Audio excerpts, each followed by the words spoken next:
Welcome to the Pearls of Wisdom podcast, brought to you by Southern Jewelry News and Jewelry Store Marketer. Hey, Elisa, what's up?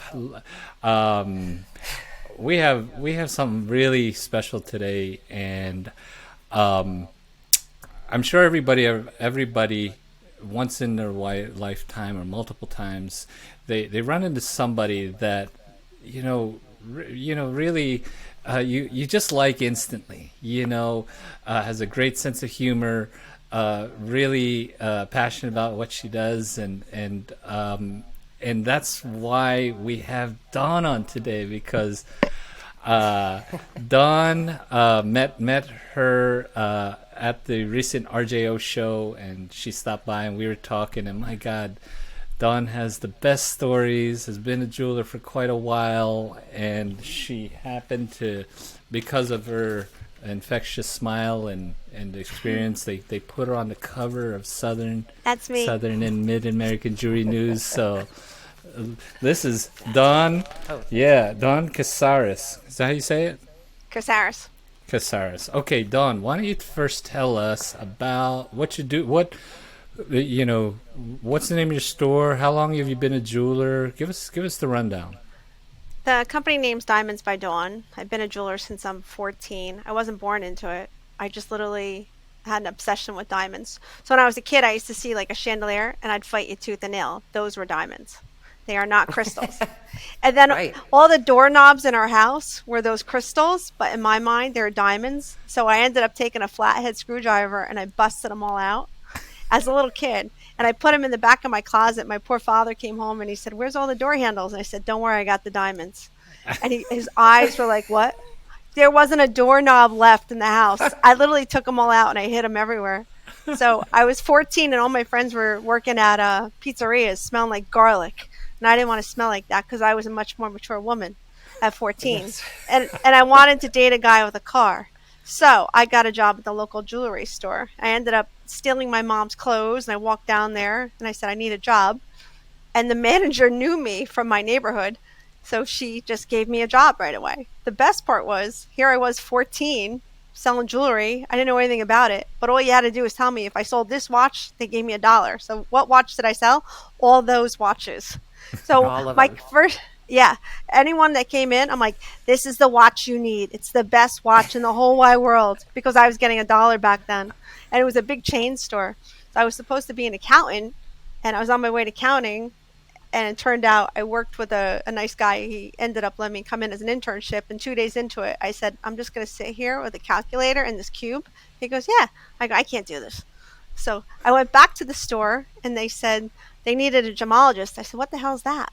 They said, "You study stones." I go, "Where is it?" And they said, "California." Me being from New Jersey, I'm like, "I'll go." So I sold all my stuff and I moved to LA, and I went to the original campus of GIA in Santa Monica. I had no idea what I was doing. It was before Uber. I don't even know. And not one time did I ever get a seat on the bus going downtown to Santa Monica. I would get on the bus, and of course it'd be like a little lady, and I'm like, "Here's my seat." And I would never get a seat the whole time going to GIA in the original campus before they had Carlsbad. So, and that's what I ended up being. I was a jeweler. So came back home to dirty Jersey. Got a job, 33 interviews before I got my first job, because back then they didn't want a bench jeweler with big Jersey hair and big nails, and it was very different when I first started. So I got my first job and I was allowed to make the jeweler tea. So I would fetch tea all day long, back and forth, and just watch everything. So it was mostly like trial and error. I would fire up a torch, and I had an acetylene torch, which is the dirtiest. You don't want to burn that. It's terrible flame. But I figured it out. It's like, "Oh, don't do that. You're going to melt it." So it was a lot of trial and error, self-taught. So I worked in production, which was fun. Then I worked for Tiffany & Company, which was good. I worked for Mom and Pop. And then I ended up opening my own company about 10 years ago. And we are expanding. We're actually growing 4 times bigger. We bought a commercial piece of property. So we can't wait to get to a new location. Yeah. It's exciting. Nice. All your hard work paid off, Dawn. That's I hope fantastic. It's not done. I'm having too much fun. That's right. It's paying off, and it'll continue to. Wow. I did the same thing when I was piercing ears. My dad was in the industry, and I went to the mall to pierce ears. And they were said, "Now look, anything over here in this case if you sell it, these are our diamonds, and you get 15%. I'm like, 15, and I'm like 15 years old. I'm like, 15? Oh, really? I mean, not only, yeah. So what did I do? Every time somebody came in, let me show you this case. And I sold more diamonds just because like you, I wanted to make the money. And that's all that motivated me. Yeah. So that's interesting. Yeah, that as both of us as young kids, we saw, you see right then and there your desire and your passion for making money, and that's just great. And I didn't have to smell like garlic like all the other kids. Right. Nice. Hey, so Dawn, what do you love about being a jeweler? Probably the relationships I have with my clients. They become my extended family, I have to say. After 37 years, I've been to weddings. I've been to, christenings of babies and funerals. I mean, it's good and bad in all way. And we're able to be part of the community. And when I opened my company, I said, you know what, to my mom's Fancy Nancy, who's a force not to be reckoned with. So she's very sparkly and blingy, and she dances all the time around the store. But I said, we're not going to miss one opportunity to do a donation request. I said, I don't care if it's a 3-legged puppy. We're going to do something. So I said, that's my goal. I want to be able to give back in some form or way. And then I got in trouble one time because I brought in all the Girl Scouts on my bench, and I was letting them melt stuff down for a project. My insurance company had a heart attack. I bet. They're like, what are you doing? I said, I bring the Girl Scouts in. I said, we melt down balls of gold and we make little stud earrings. They're like, no more. No, don't do that. That's liability. I'm like, really? I'm like, but they give me cookies. Lots of cookies. Oh, God. Wait, Dawn is awesome because she loves servicing her customers. Okay, when you sell them a diamond, what else can you do for them? I marry them. I got ordained about 11 years ago because I had this client, and she and I just hit it off. And she happened to be, I can't say who she is, she's a model. But she said, working with you design-wise, everything went so well. She says, I wish you could marry me. I go, I think I can. So I ended up doing an online course. You do it. I just got my brand new Corvette, and I got to drive to Philly. And it's raining. And I'm like, I am not missing this wedding. So I fly down the turnpike in a brand new Corvette in the pouring rain. Not a good idea. I got there, and the wedding coordinator never showed up. So I walked in, introduced myself. I said, I'm looking for the wedding coordinator. Like, well, we got a problem. She's not here. I go, what? And they said, she didn't make it. We don't know where she is. I said, okay, where's the bride? I literally just took over the whole wedding because I go to so many weddings. I got the bride ready. I got the groom ready. I got the parents of the bride. We do everything. We go down and I go to marry them, which was fun. At the end, the queue for the bride to leave didn't queue up. And I'm like waiting for like the march. Didn't happen. So I see this little kid in the front aisle, and he's got a cell phone like this. Look how blingy. I'm like, put the wedding march on your phone right now. So I took the mic and I went like this, and I had the music blasting. Smart. So then I changed out of my nice formal black suit, and I had a yellow gown, which was really funny. I looked like Big Bird. It was great. It was very sparkly and yellow, and it really stood out. But I really had a good time there, and it was a nice opportunity to do that. But since then, I probably married about 25, 30 people. The best was the one I just had recently. He called me up and he said, I got a problem. They're having a baby. Apparently they all do it in reverse now. They have babies and then then they get married. Yeah, it's a new fad, I guess. So I got to wait to see what. So he called me up and he said, I'm not going to pick that ring up. You owe me $15,000. You're picking your ring up. So I said, why? What's the problem? He says, I can't get a marriage certificate. I can't get an appointment with the city hall for about a month and a half. So I'm just going to wait till after the baby's born. And then I go, oh, don't let that stop you. I said, let me make a phone call. I happen to be doing 4 design pieces for the city controller. I call her up. I go, did I tell you how beautiful you are today? She goes, what do you want? I go, I need a marriage certificate, like ASAP. She goes, what's going on?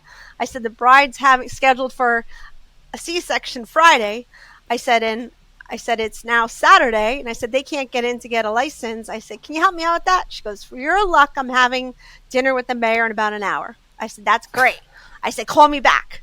So the sheriff of the county was there. The mayor was there. She called me back. The mayor goes, what do you want? I go, a marriage certificate ASAP. I said, she's going to have a baby. So then the sheriff's in the background going, I want in. I want to help. I go, good. You could give me a police escort if she pops that puppy out soon.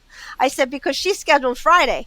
So I met them Monday morning, 8 o'clock, which is not good. Dawn's not a good morning person on Monday, my day that I have to get up and go to New York. I meet him at City Hall. The mayor came out, the city controller. They said, pick the license up Friday. I go, well, technically in the state of New Jersey, they have 72 hours to process, which I do believe is Thursday, not Friday, because the baby's due Friday in a scheduled C-section. So the receptionist behind, she just gave me the dirtiest look. I said, that's Thursday. So she goes, fine, we'll have it ready for you Thursday. I said, great. I closed. Of course, I made him pick up his ring because he owes me all his money, right? So I closed the store. I go down there, a beautiful sunset. I married the couple that night in their backyard. The baby was delivered the next day. And 2 days later, we shipped down like a baby necklace. We shipped down a charm, baby necklace, and engraved it and all. So that's pretty cool to be part of all that, I think. That's a good story. Gosh, how exciting. That you put a little twist on just being a jeweler. It's always like this, I'm telling you. It's hysterical at the store. Yeah. She has the best stories of doing all kinds of craziness and how she got the jobs and everything. But you've had your own store for about 10 years, 10, 12 years? This store is my private. I always had my own side gig on the side. You know, all jewelers have that basement torch or whatever, and I was a single mom, so I'm a hustler. So I ended up, whatever way I could make money, I did it. So, and we got through, and now they're two happy, healthy. But call me in about 20 years. Let's see how they're doing. They're grown adults and they're nice people, but we'll see how my work is finished by then. But I got another great story. I couldn't wait to talk to you. I had a customer come in the other day. She picked up her ring, and she's trying to put it on. She says, you shrunk my ring. I said, why would I shrink your ring? A full eternity band too, you know. I said, why would I shrink your ring? She goes, well, it doesn't fit. I said, why would I shrink your ring? So she goes, well, it fit before I brought it in. I said, can I ask you a question? I said, do you normally wear your wedding band on your right side? Because most people wear it on their left side. She takes it off. She goes, oh, it's okay now. She had it on the wrong hand. But I was getting accused of shrinking the ring. Oh, gosh. Did she? Oh, so she always wore it on the left, but for some reason her mind just thought that she should be wearing it on her right. I guess, yeah. Now that's a good jeweler. Yeah. I'm looking at her going, well, why are you putting it on your right side? We normally wear it on our left. And she said, oh, it's okay now. And oh, yeah. I was like, I can't make this stuff up. I really can't. That's amazing. Dawn, what has been some of the most challenging times in your jewelry career? Probably COVID. That was you work so hard, and I started my company by myself, and to see the doors get shut and nothing going on. But I said when I had the opportunity to reopen, and I didn't do any of the loans or the PPP stuff. I didn't get a break. I had to pay my mortgage. I had to pay the rent there, the alarm, the cable. But I said, you know what? Let's come back in a vengeance. Either we're going to make it or break it. We'll go down big in flames, or we're just going to we'll figure it out. And I had one of my best years. So, and I was pretty much by myself running the store. So being the jeweler, being the praiser, answering the phone, doing the ads, garbage, Windex, shrinking rings. Shrinking. You could do it all. I did it all, yeah. So, but I knew once I got through that, I was like, you know what, it's going to be all right. And we always figure it a way. I do really good under pressure, actually. I kind of like it. It makes me very creative. So instead of getting mad or upset, I start thinking, and then the smoke comes out, and I figure my way out of it somehow, some way. So it was like, you know what, people don't have money, but they have everything they want right there. So for me to take that Aunt Millie's jewelry box that they just inherited it, redesign something with it, and just use the gold to finance my labor, I was able to keep it all going. So it worked out well. And right now we just lost about 7 jewelers by us, which is pretty sad because, everyone has their gift. Every jeweler has, if they do Art Deco or a vintage or a bridal, but it is shrinking, but I'm taking advantage of it, and I'm going 4 times bigger and bolder in my store and private. So I'm hoping it'll come to my advantage. And actually, one of the coolest stories, I had a little intern. I loved her. She used to come in and practically lick my showcases. That's how much she loved jewelry. So she did internships with me all through high school. And then she went on to college and she was doing a fashion degree, and she always stayed with me and worked with me on holidays and everything. And then she graduated high school and she goes, I want to be a bench jeweler. I go, hell no. I said, that ain't happening. I said, your parents are going to kill me. I said, you're a fashion degree major. So she says, no, I want to be a jeweler. And I said, all right, you got to go to GIA then. Get your gemology degree. Thinking she's not going to want to do it. Oh, yeah, she did it. Well, now she's at Harry Winston. So she's, Wow. Wow. big Wow. shot. Nice. Well, would you have any advice for jewelers out there? What's your best advice? What would you say? You got to keep educating yourself. I'm constantly reading. I'm updating, I'm following, or YouTube videos on technique and processing. Keep going to school. There's always room for improvement. I read everything, and I just sat down at a lecture, and I'm really, there's a company out there called Zillion, so they're kind of in with the edge, and it's really made it easy for my clients. Before they leave my store, they click this link and they're insured. It's really nice. So I have a really good closing rate on it because I'm a bully, and I will take their phone and I go, push the button now. You see that? Push it. And then they close the deal on them. But it's a good deal because they're fully insured before they walk out, and they have 10 days to think about it. If they go Jewelers Mutual or homeowners, sometimes they don't always remember to send in the literature and the paperwork. And I do a lot of engagement. They are not thinking about insurance. They're thinking about vacations, photographers, what am I going to wear, and it's worked out really well. So we were at a dinner, and I was sitting amongst a lot of other people there, and they asked my question in regards to what I thought about lab diamonds. And I said, it's not my business. My bride wants a cameo. I make a cameo ring. If they want a black diamond coffin, you got it. I said, that whatever makes my bride happy is what's going to make me happy. So there was two elderly people there, and they said, oh, we won't sell them, this and that. And I said, well, I guess you don't sell cultured pearls then, huh? And they looked at me, and she goes, what'd you say? I said, well, it's helped along the process. I said, I don't know about you, but when I found out how pearls were cultured, I cried. I said, I was so upset. I'm sitting in GIA. I'm like, it's a facade. It's a fake, it's impregnated and enhanced. And it was devastating to me when I found that out. And I said, well, what's the difference if I'm able to give my bride a 3 carat versus a 1 carat? They're happy, and that's what they want. I said, I don't know how many people that have a natural strand of pearls. I said, because I only know about 2 in my lifetime that I actually owned a strand of naturals. But culture pearls are accepted worldwide, and it's not even questioned twice. So later on in that dinner, the one lady came over. She goes, I think I changed my mindset about that. I said, oh, really?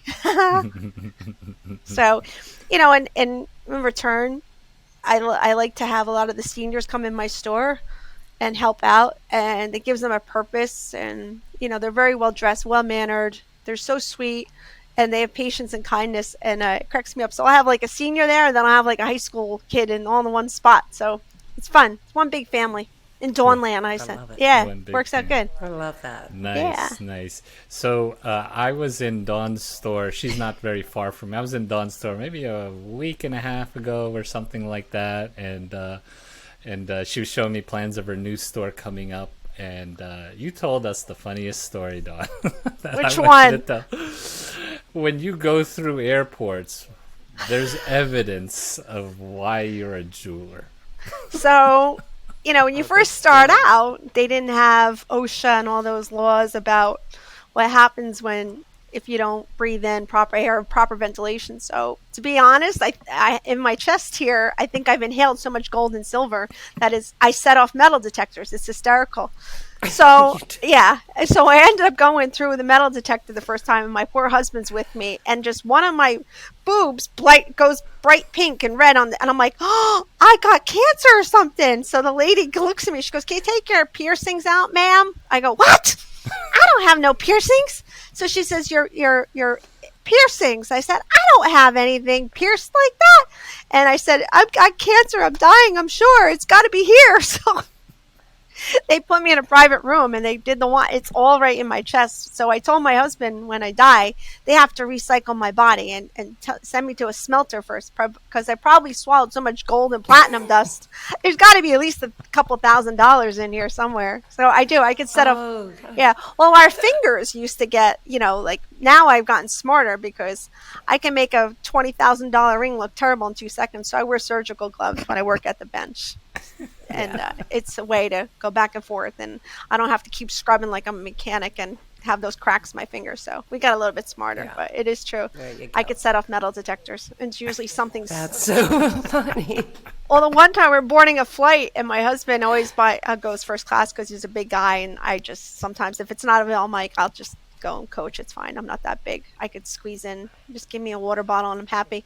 So they call first class, and my husband turns around, and I said, I'm not getting on. He goes, you're getting on the plane with me. I said, so I'm sitting there on my phone like a kid, this and that. So he walks up and he goes all the way through. I felt like my father yelled at me from across the airport. He's like, Dawn Ann, get over here now. And I'm like, who's he talking to? He ain't talking to me. I said, I'm not coming. I'm not getting on that plane 20 minutes before. And everyone has to do like that walk of shame when you go by them because you're not in first class. Yeah. No, I'll wait. I'll go with my people and I'll join the plane when we're ready.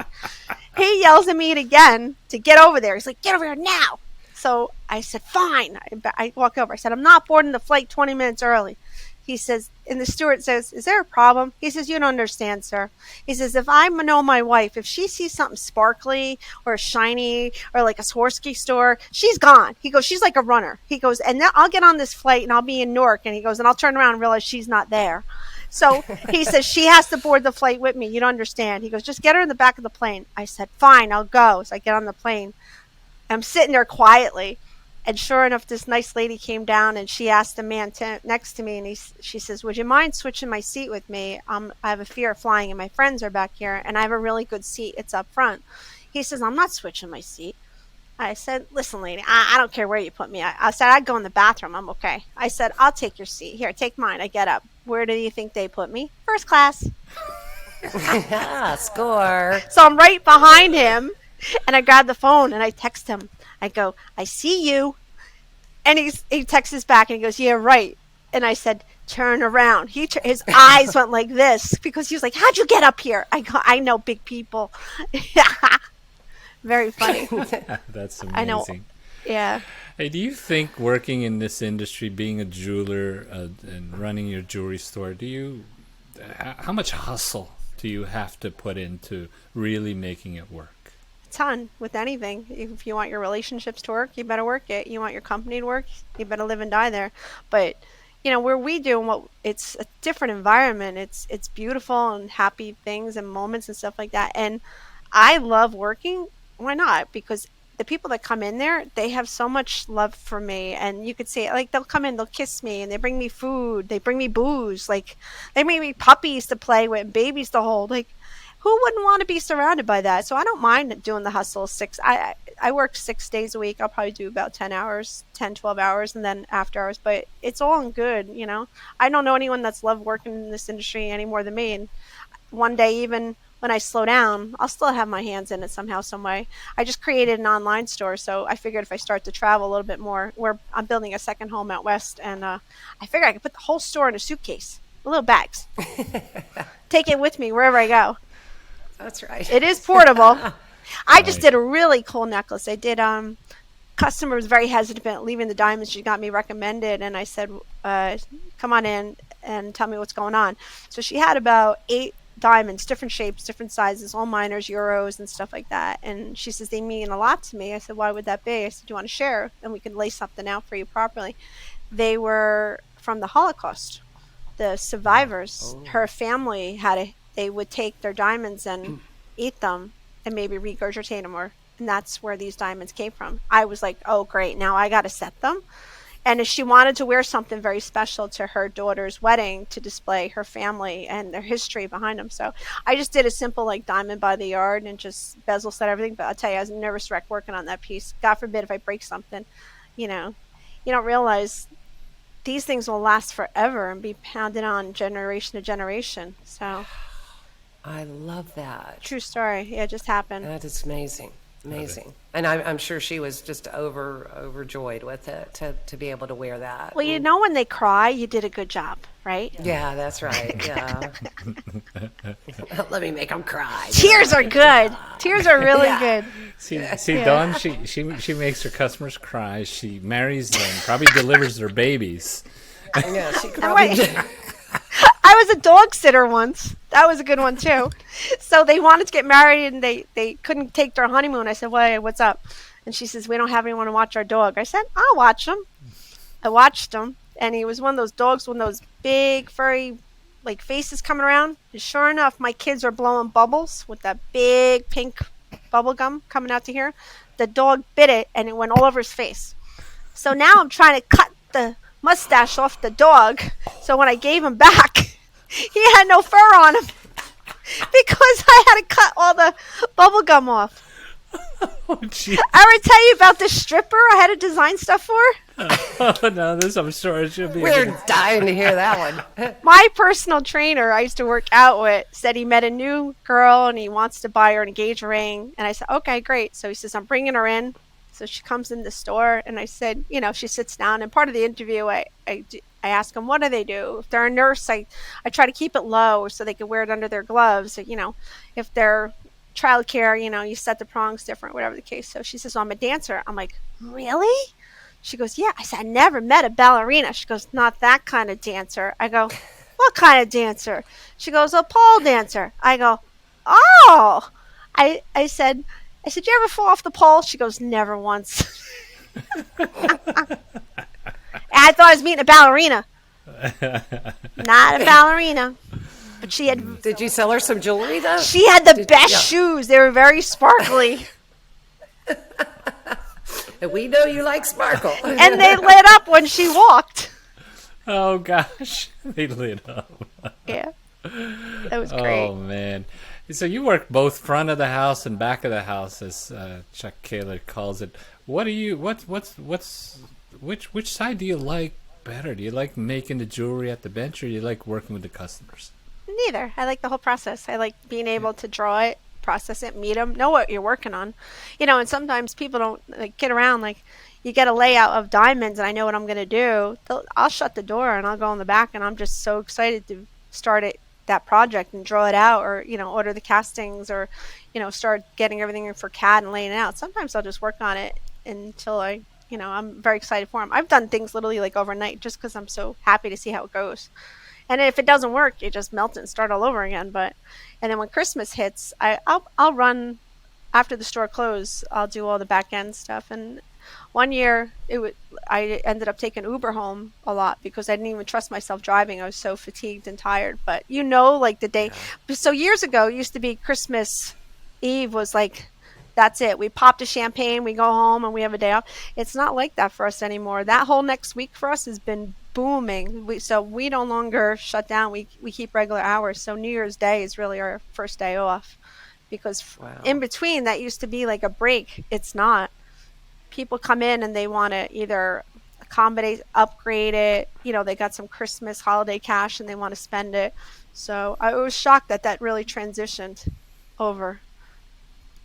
Wow. That's amazing.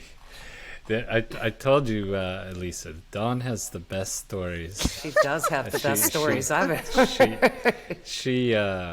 She sat down with us at RJO, and I didn't want to talk marketing. I just wanted to listen to Dawn and watch her. Every time she gave us that big smile, it was just like, oh, this is great. 3 rounds of braces for those. Yeah, my poor parents, they had to pay a lot of money for that. I ever tell you about, so when they wanted to start doing all the dead jewelry with the ashes, and the little ash holders, that became a big thing in my employer. I said, listen to me, Farmer. No more dead people. I can't do any more dead people. So sure enough, middle of Christmas, I got all these jobs lined up. She comes around. She goes, can you do 3 more? I said, I told you no. So she said, I need 3 more. I said, okay, no problem. So I go and I get everything ready, put the gloves on. And so instead of taking the ashes to start filling the ash holders, I took the boric acid and I laid it out on the counter, on the paper. We keep everything sterilized when we do it. So she comes in the back room. I go, achoo! And it went all over. She looked at me and she goes, and I go, oh no. She goes, what's wrong? I said, that was Mr. Goldstein. So she goes, what? I said, I couldn't help it. I sneezed. I said, now he's all over the bench. She goes and gets the vacuum. A brand new vacuum. She went and ran to like a Sears, and then a brand new bag, and she's trying to suck it up, and I didn't let her off the hook until she was done. Yeah, I said, here it is. I said, no more ashes, no more ash holders. Gotcha. Yeah, I said, you understand? She says, you didn't. I said, oh, I did. I said, I told you not to do no more of those. No more. I'm lucky. Yeah. I'd go work for her in a heartbeat for sure. Yeah. I'll tell you what. All I do is screw around all day. It's like, and I'm like, I get paid to do this. It's a miracle. Yeah. And then there was a lady who wanted me to write inside her wedding band. You know, it's a wedding band. It's symbolic, and it's the beginning and no end. And there's a beautiful, you know. So she says to me, I want you to write inside there, I'll kill you. I go, ain't happening. Not doing it. So my husband was there, and he doesn't work in the industry. He says, well, if they want it in there, put it in there. I said, this is Diamonds by Dawn. This is not Diamonds by Anthony. I'm not writing it in there. I said, it's not happening. So I call her up, and I said, listen, I feel really strongly about this. I said, can't you think of anything better to write than I'll kill you? She goes, well, it's a joke. There's a comedian like Ahmad, and he goes, I'll kill you or something like that. I said, still. Oh, yeah. I go, find something better to do. I said, I'm not writing I'll kill you in a wedding band. The best one I ever wrote was on the inside of it, put it back on. So here, That's a good one. so I went to that wedding, and he's at the altar, and we wouldn't let him see what it was. I hid it from him, and we're laughing between the two of us. So sure enough, he takes it off at the altar, and he looks in. He started busting out laughing. Cracking up. I'll put it back on. Yeah. Put it back on. I got a better one from Mr. and geez. Mrs. Goldberg. He would come in. She would lose her diamond earrings. So she started out with 1 carat each. She lose one. Oh, Eddie, let's go to 1.5 carat each. Okay, upgrade them 1.5, 1.5. Then she loses one of them. We upgrade them 2 carats each. She loses it. She comes in. She goes, don't even tell my husband I lost my earring. Just give me one of those cubic zirconias. I said, okay, no problem. So I always assisted her in getting them in and out. She had trouble, and I would clean them and put them back on for her. So she goes home. She goes, oh, Eddie, how do you like my new Diamonds by Dawn? She goes, these are 3 carats each. He goes, very nice. He goes, I guess you lost another one. She says, yeah, I did. So sure enough, they come in for their annual cleaning, and he's sitting there quietly. And Marcia says, can you take the earrings out and clean them? She goes, I know they're not good, but it's okay. And I said, yeah, no problem. So he goes, what do you mean they're not good? She goes, oh, I felt bad. She goes, I lost the good diamonds. So I had her make a pair of fake ones. So I take him out, and I'm watching him. All of a sudden, he got really irate and nasty, and he says, I got to go. He goes, we'll be back later for them. He says, we have to go to the doctors. He brings her to the doctors, and he calls me in. He says, joke on Marcia. He goes, take those cubic zirconias out and put 2-3 carats in. I said, okay. I said, so you want me to switch the cubic zirconias and upgrade each one to 3 carats? He said, yes. He goes, and I'm not telling her they're real. So, okay.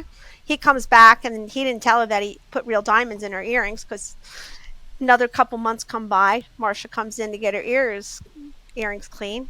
I can't get the back off. Looking at her, and just trying to screw. I see him laughing in the corner.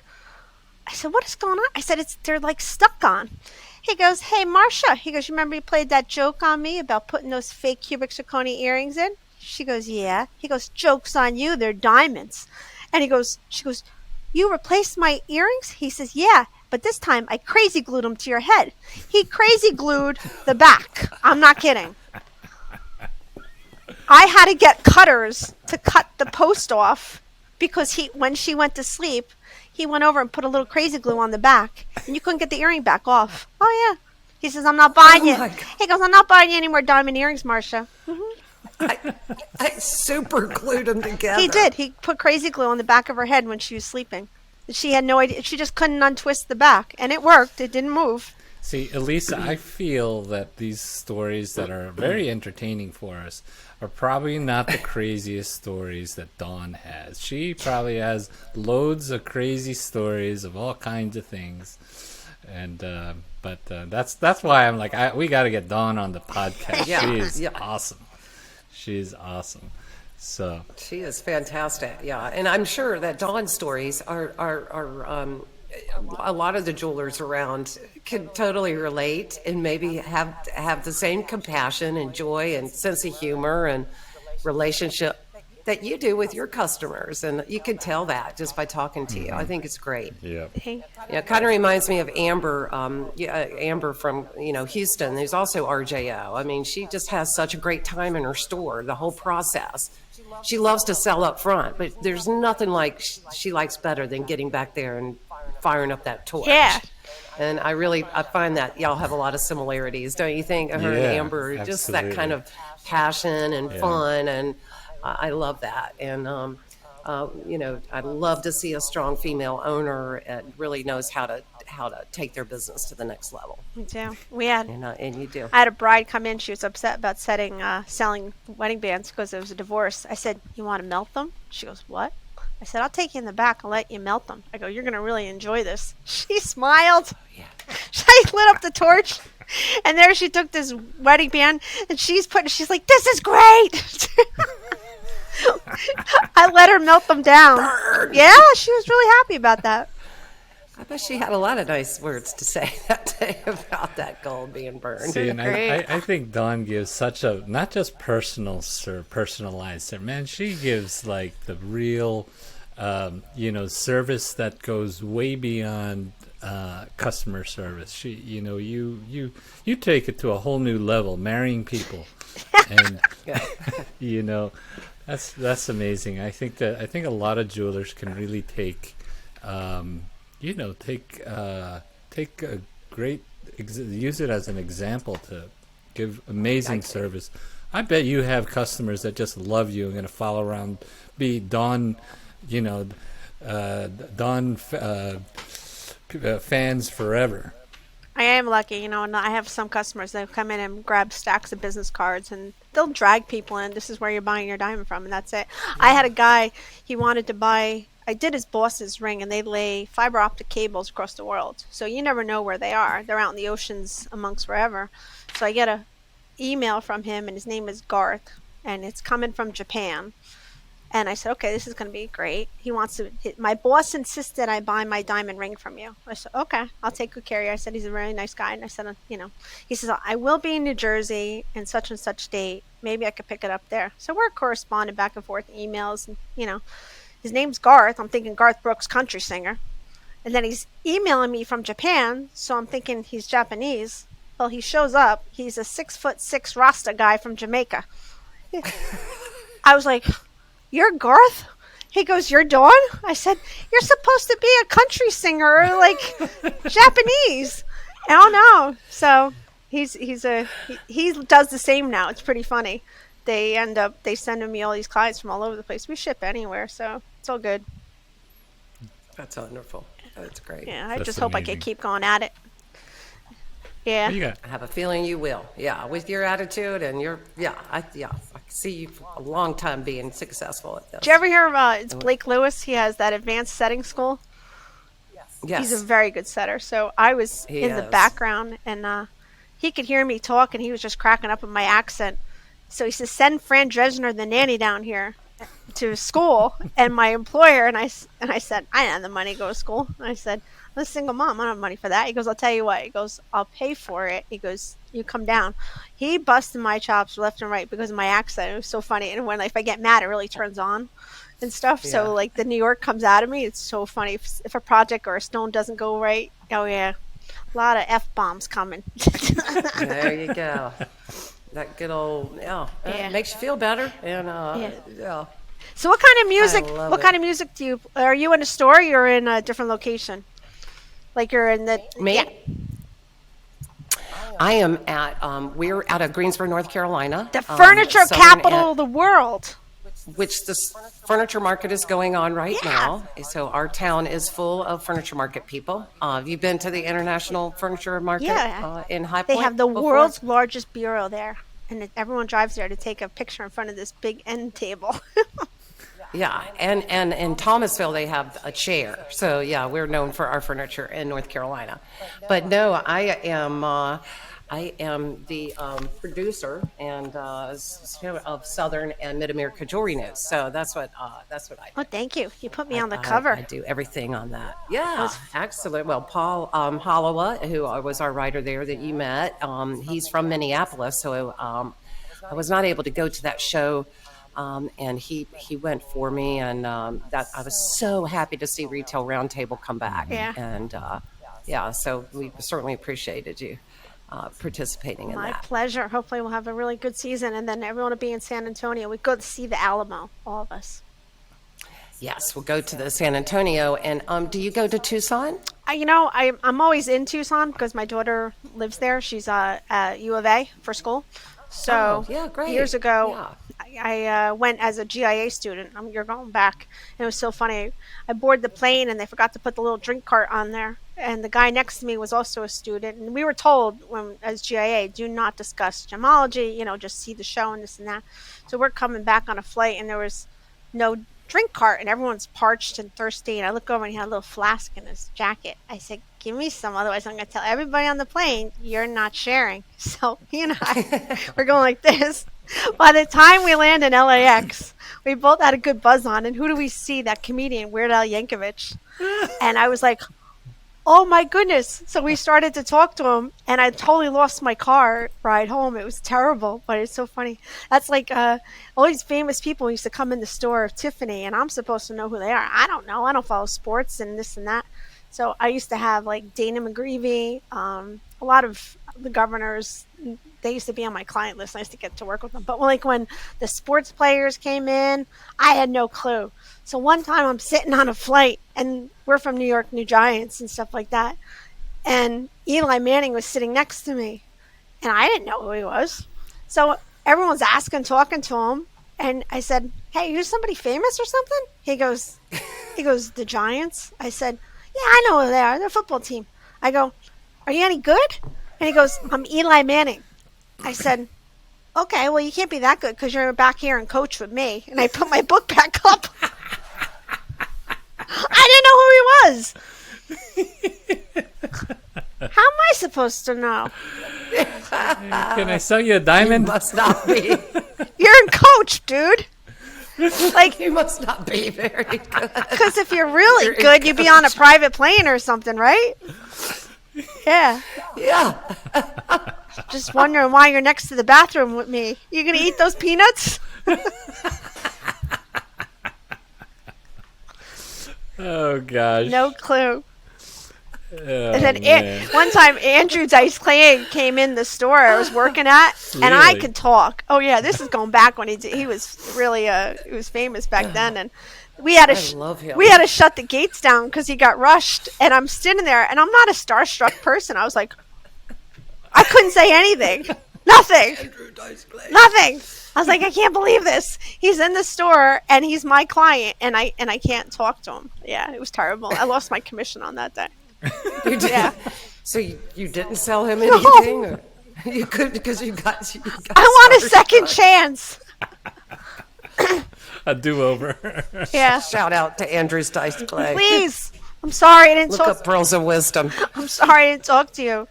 Yeah, it was my fault. Dawn needs another chance. Just one more. I got it this time. I'll even gift wrap it with the biggest bow. Do you know Tiffany makes you go to bow making school? Oh, really? When you go and work for Tiffany, you get bow making class. And I'm thinking, this ain't happening. So I'm like, is it like hamburger high school? Like you got to know how to build the patty with the cheese? And oh, no. And wrap it. No, you go to bow making class and you got to tie that Tiffany blue bow the certain way. And you're not allowed out of bow making school until you do it right. So the one guy. So you could fail bow making class Yes. So I'm at Tiffany's. and I'm sitting there and I'm wrapping this piece up for the client. And I said to the guy, he says, are you okay? I said, if I don't get this right, I'm going back to bow making school. I'm going to get this right. So I'm tying it right. I'm taking my time. And then he goes, I said, listen, buddy, you don't know the power of these little blue boxes. I said, they're very powerful. And he goes, what do you mean? And he goes, what do you... I go, well, when you give it as a gift, you know what I mean. So sure enough, he took the girl out to lunch or something. He gave her the blue box. He comes in, he goes, I'll take the earrings. I said, I told you, powerful box, little blue box. Yeah. So he must have had a really good luncheon, and he came back. Amazing. Good. Dawn is always, it's just a pleasure always talking to Dawn. Love it. Just gonna stop by her. Thank God I'm 20 minutes, 30 minutes away. I'm just gonna stop by when I need a pick me up. Dawn, I need a pick me up, and she's gonna tell me about whatever, some crazy. So we certainly appreciate you coming on here, and we need more retailers to come and more jewelers to come on. We have a bunch of the suppliers and so forth, and we really appreciate hearing your stories and your experience. Yeah, and just your crazy stories. Love it. Hey, Dawn, since you'll be in San Antonio, and both Guy and I will be in San Antonio, we'd love to have you on a live podcast. Can we go ride a donkey too, or like a bull? And after we go, we'll go do it. You want to do? Yeah, Yes. we could ride the big longhorn bull. We could do it at the Alamo. I mean, we could try to sneak in the Alamo and see what that happens. I'm wearing my diamond cowboy boots, and I'm gonna get a big hat. You won't miss me. Good. Yeah, it's very sparkly. Just to let you know. Well, I'll have to make a note of what to pack so we can look. But yeah, we'd love to have you. I would love. We'll line you up for San Antonio for a live version of Diamonds by Dawn. Yeah, Diamonds by Dawn hits San Antonio. Yes. Yeah, Absolutely. she'll be our Diamonds by Dawn. My husband this morning told me that, I was thinking about your podcast, Elisa, and I think that you should be Mother of the Pearl, and Guy is Father Wisdom. I said, I like it. So I hope you can join the Mother of the Pearl and Father Wisdom Love it. in San Antonio. We will be there, absolutely. Perfect. We appreciate Perfect. your time today. Yeah, My pleasure. thank you so much. It was a real pleasure. Great Glad to to get meet you you. on. Yep. And so awesome. Make sure listeners out there check out Diamonds by Dawn. Her new website is live, and hopefully you get blessed by the presence of Dawn somewhere at the show or while she's out and about on her Harley. This is true. Yeah. But so thank you so much. Of course, as always, check out Southern and Mid-America Jewelry News. And October's got Dawn's smiling face right there. So we're really happy to do that. I'm Guy with Jewelry Store Marketers. Thank you, Dawn. Thank you, Lisa. This has been amazing. You bet. Seen And, in San Antonio. Cowboy we'll see boots you and guys. all. Yeah. Yeah, that's right. Thank you so much. Thanks. All Thanks for right. listening to the Pearls of Wisdom Jewelry Podcast. For more information about the show, please visit southernjewelrynews.com/podcast, brought to you by Southern Jewelry News and Jewelry Store Marketers. Make sure to subscribe on your favorite podcast platform so you can catch the next show. See you then.